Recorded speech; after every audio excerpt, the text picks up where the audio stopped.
I mean, Baltimore, the city of Baltimore in its inner city doesn't have a single student that can read or write at grade level in any of its 54 schools. Chicago's not any different. LA's not any, you just go down the list. So you tell me, is that a feature or is that a bug? Is that by Feature. accident that educators now, for the first time in our history, can't educate poor people? We know how to educate poor kids. We know how to educate middle class kids. We know how to educate rich kids. We just don't do it. We just don't do it. Now, the rich kids generally get a decent education. Most of their schools are pretty good, or their parents send them to private schools, an option that's not available to the poor, that's normally not available to the middle class. But it's not because of lack of funding. Oh, no, we spend about $17,000 a year per student in this country. $17,000 a year. $340,000 for a class of 20 students. How much of that money is spent administering education? Vast majority of it. The money going in the classroom really hasn't improved in 40 years. Out of the 340,000, do the math real quick. Just take a pencil and paper and figure out how much does it cost to educate 20 kids. You've got a teacher. Let's say we pay her 60 grand a year, which is high for 9 months work. 60 grand a year plus 20 for her benefits. That's 80 grand. Okay. $500 a year for books for students, which is high. So that's 10,000. I'm up to 9 grand. The room, let's rent Class A office space downtown for 1,000 square feet. You've got $1,000 a month. $12 a square foot.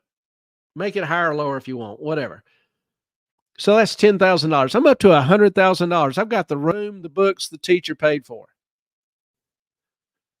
Okay, you can have one secretary that will take care of the administrative needs for, I don't know, 8 classes, 8 rooms. I thought we were just talking 20 students. Well, so that's 160 students. She handles the record keeping for 160 students. So if you have 320 students, you need 2 secretaries. So at $4,000 per room per year. So it pays her $32,000, $35,000, whatever. Make it more if you want, $5,000, $6,000. Fine me. So now I'm up to $105,000. I need a principal. So one principal can cover 20 rooms? Yes. Okay, if you took that, let's just say you hired one teacher to homeschool 10 kids. I mean, even with a charter school, right? The money's supposed to follow the child. Right. So let's say in North Carolina, it's $17,000 a kid. You got 10 kids, you got one teacher homeschooling, which only really takes about 4 hours a day, right? If that much. Most schools, studies show that new learning occurs 30 minutes a day. New learning. So how could parents maximize, if you do the math, we're talking $170,000, right? Let's just say one of the, parents had a space in their home, or the teacher had a space in her home. The online material is pretty much free, right? And they get to learn at their own level and pace. You just basically have a teacher there to help them explain things they might not understand better and to make sure they're keeping up with what they're doing and how they learn. But homeschools have really moved far beyond that. If this, if parents were given the $17,000 to use to spend on their kids' education, I could very easily see a lot of good teachers in the public or even private schools quitting and opening up a classroom in their home. They teach 10 kids per semester, and each semester they charge 5,000 a kid.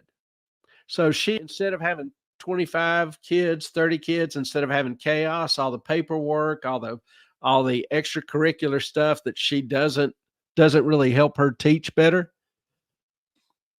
She's got 10 kids she can focus on, give more personalized instruction, can choose what materials to use to educate them with, the books, the assignments, whatever.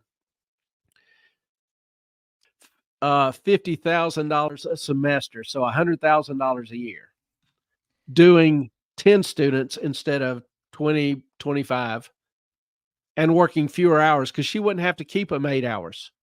Yeah, but the states do, the money follows the child. So right now we're paying $17,000 a year. Could have, if the states went along, each kid could have $17,000 for their education. So you might have this teacher handling the basics, and then you might have to pay somebody else to come in and teach the advanced materials, like a chemist to come in and teach chemistry with lab experiments, that kind of thing. So you'd pay them extra. You'd have to pay for materials, chalkboard, whatever. There's educational materials available. If a parent wants to do everything at home, there's very good educational materials available to them to buy to take their kids through day by day and homeschool them that way. But if you do homeschool, that money does not follow that child. Well, not now. Vouchers don't exist in most states. So that's the difference. I'm talking about a world where vouchers exist and the parents control the kids' education again. The modern educators, school systems, they keep talking about how parents need to get more involved, parents need to care more. And then when parents show up to meetings, they're told, this is not your concern. We're the experts. We're the expert educators. We'll handle what your kids learn, what they read, materials they have available, what materials we use, what methods we teach. Most of this stuff is absolutely abhorrent.